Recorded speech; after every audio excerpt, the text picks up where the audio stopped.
So what I'm going to do is I'm going to very quickly talk you through, Polly gave some credit to the work that we did in HMIC for the improvements in policing. Actually, it's lovely to hear that praise, but actually the praise ought to go to those men and women working across police forces up and down the country that have really addressed themselves to this issue of domestic abuse over the last 3.5 years, many of whom were unsung heroes in any event, but whose dedication is demonstrating a vastly improved response to police response to domestic abuse. And we've seen that in a whole range of different forms. We have seen the leadership within the service paying much greater attention to domestic abuse. I remember we looked at all of the police and crime plans back in 2013, and all bar one talked about domestic abuse as being a priority. Why wouldn't it be? It's 10% of all crime, 40% of all crime with violence. But actually that was, people were paying lip service at the leadership level to that. But what we have seen over time is that lip service translating into an operational reality, which is fantastic. Why has that happened? I don't think it's just because HMIC has come along and inspected this. I think there's been a whole sea change in attitude towards vulnerability and spotting risk and vulnerable victims across the whole of the public service, not just the police.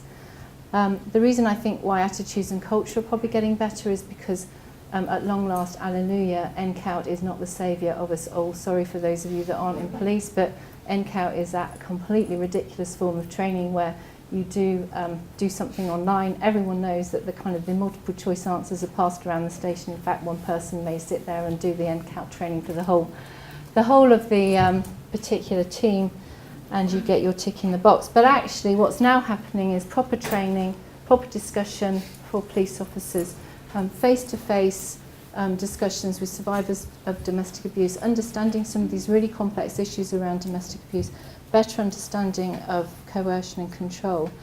Yes, it's timely, time-consuming. It doesn't need to be costly. It can be at the beginning of a particular turn, an early turn, a late turn, and whatever turn it might be. But actually enabling police officers to better understand these complex issues is definitely leading to better attitudes, and is enabling police officers then to better safeguard victims of domestic abuse at those really important points of contact. Not least because, as Polly said, the chances are the woman, and it normally is the woman, 95% of all high-risk victims going through MARAC are women. So there are gender issues within this, I would maintain, while not denying, of course, that men may be victims of domestic abuse. But having a better understanding of what it is that largely the woman wants when a police officer turns up, which we talk to lots of victims. They want to be listened to, they want to be heard, they want to be talked to, not in the same room as the perpetrator.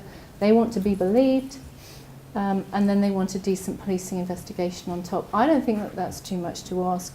But that better understanding on the part of police officers, I think, is leading to these improvements. We were really shocked when we looked at this back in 2013 because the standards of investigation, that kind of golden hour stuff that you would expect as a member of the public, I'm not a cop by background, you'd expect the police would routinely get right. Like, you know, you find a victim of domestic abuse who's been subject to an ABH, so there is some visible injury.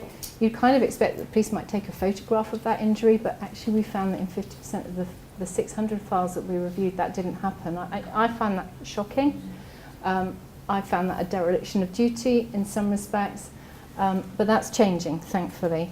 And what we're also finding that's changing is this kind of focus that you're talking about today, is that the police alone are not going to solve domestic abuse. We're not going to arrest our ways out of domestic abuse. We're not going to charge ourselves out of domestic abuse, and we're certainly not bringing sufficient numbers of offenders to justice. So there has to be other solutions in order to stop that abuse from happening, and that partnership approach is oh so important. Sadly for us in HMIC, we don't inspect other local public bodies. I would frankly dearly love to inspect how well public services in a place are collectively providing a service to victims of domestic abuse, but that sounds like I'm talking myself into even more of a job than I have already. which I'm not. So let me just tell you about our report that we published a couple of weeks ago. We're going to publish a specific report on domestic abuse based on the findings in our effectiveness inspection 2016. We looked in that inspection at how well police prevent crime, how they investigate crime, how they keep vulnerable people safe, how well they deal with serious and organised crime. We had a little look at marauding terrorist firearms attacks as well, just to add to the mix, really. So in terms of the question around protecting vulnerable people, this is a really good news story for the police. It's the most good news story of the whole of the report. We found that 14 forces have improved their gradings in terms of keeping vulnerable people safe, and the vast majority of those 14 forces have improved their service to victims of domestic abuse. We looked at various forms of vulnerability, so we looked at missing and absent children, in particular child sexual exploitation and domestic abuse. We've made a promise to the former Home Secretary that we will return to look at domestic abuse year on year without fail until the police response is where we want it to be. It is improving slowly, and we commend in our report the work that I've already described to you. But as always, HMIC found other things to moan about. What we found this time round in particular is behind the scenes, under the radar, there are practices that are taking place that means that demand for police response is being artificially suppressed, and that is in the domestic abuse realm, and that is putting victims at risk. And there is also a huge variation in the powers that police have being used in order to protect victims of domestic abuse. Now, I kind of forgot when I was compiling these slides that the place that I'm going to is Leicestershire. Sorry, Leicestershire folk in the room. I will save your embarrassment for a little bit longer, because I will just talk about the things that we found in terms of demand suppression. We found that at first point of contact, on occasions, police officers aren't being dispatched to emergencies because there are no response officers available. And rather than think, wouldn't it be a good idea if we had a few more response officers on our particularly busy shifts, an easier way to deal with that and have it not have to surface up the organisation is to downgrade the level of the severity of the call. So rather than a 15-20 minute response, we'll put it to an hour's response, and then if there's still no response officers available in an hour, we'll put it to 24 hours. And if there's still no response officers available in that time, and believe me, in some places I went into, there weren't, we'll put it to a diarised diary appointment. That doesn't work when you've got a high-risk victim of domestic abuse who may be phoning the police for the first time.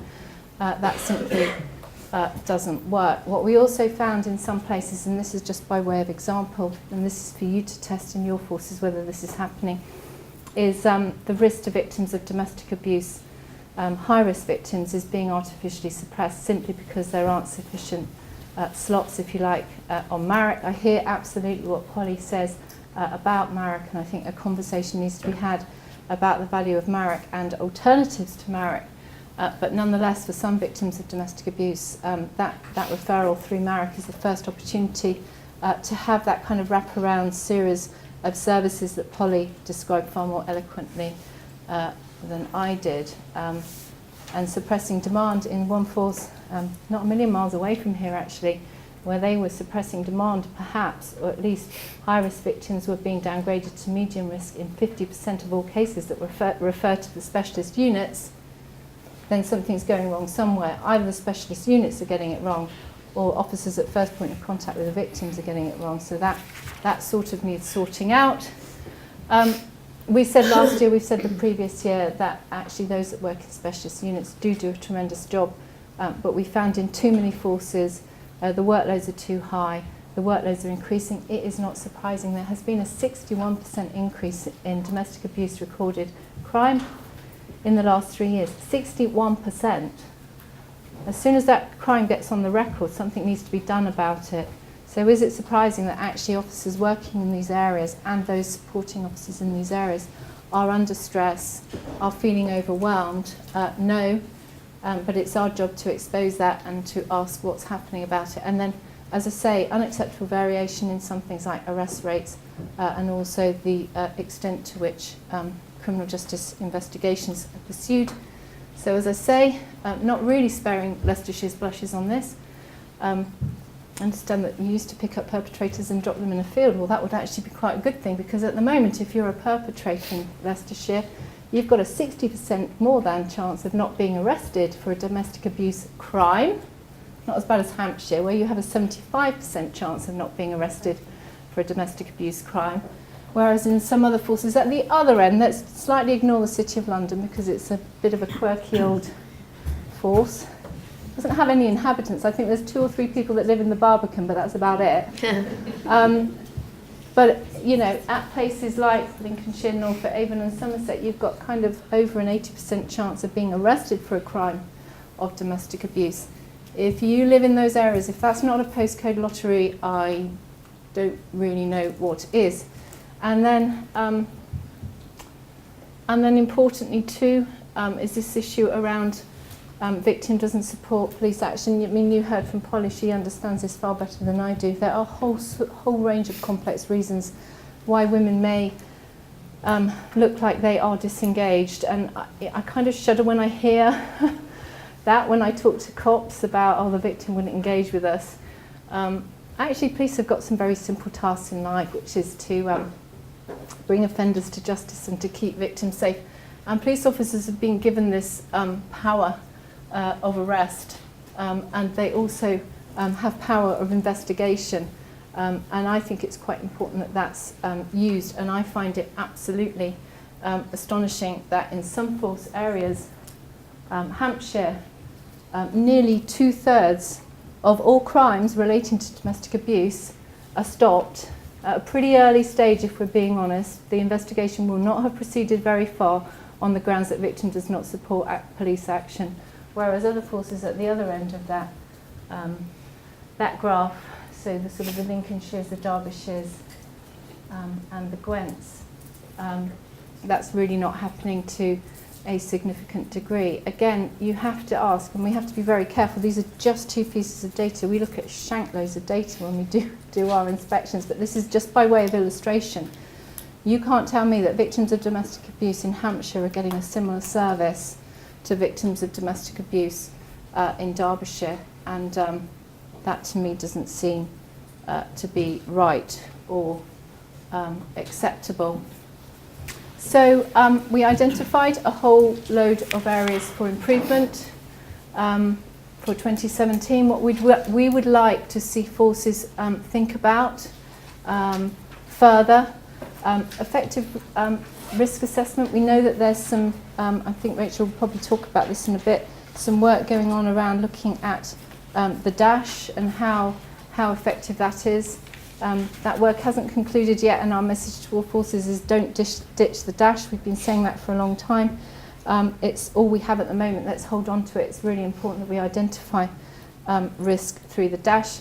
This issue around kind of demand suppression pinch points, I think the things that we've highlighted in our effectiveness report, which, as I say, we will expand on in our domestic abuse report, which will be published sometime in May. I think there are a whole host of other pinch points, if you'd like to describe them, of that happening within the policing system because of the demand. I understand why some of that demand suppression is happening, but let's expose it, let's have a conversation about it, let's make sure police leaders are aware of it. Let's make sure our standards of service are more consistent. There's this perpetual issue around body-worn video cameras and the use thereof. There is now guidance that if you have a body-worn video camera on you, you should turn it on at domestic abuse incidents, not wait for the perpetrator to give you permission to do so, which is phew, what a relief, because that's what we found in some forces. But not all forces have it still, astonishingly. You know, we've all got smartphones. We all walk around with kind of tech in our pockets that, you know, is almost the envy of the world, but we can't equip our police officers with a bit of kit that means that they can actually put a camera on when they walk into the chaos of a domestic abuse incident aftermath, which tells so much more than, you know, a page of statement written by a police officer who's frankly tired, probably overworked and overwhelmed. Why not use it? Perpetrator programs, I'm really interested to hear about perpetrator programmes, but they must be safe. And this is where it's difficult, because as the Inspectorate we don't want to stifle innovation, but I don't want to hear about perpetrator programmes which are frankly like speed awareness programmes, and victims can't come out of where the perpetrator comes out of them. And the victims have said to us, this force sent them on a perpetrator programme, and frankly they came back as a better equipped perpetrator than when they went into it. How does that work? So I think we've just got to be really careful around that. And I know I have conversations with the college about this, because I don't want to be a Luddite and to stifle innovation, but I do not want to see victims being exposed. And I think there's probably more that we can do around victim engagement. I think forces are getting braver about making sure that they engage directly with victims and survivors of domestic abuse to understand how the service can be further improved. That has to be a great thing, but there is a real nervousness and reluctance in forces to take that step, to make sure that they do that routinely.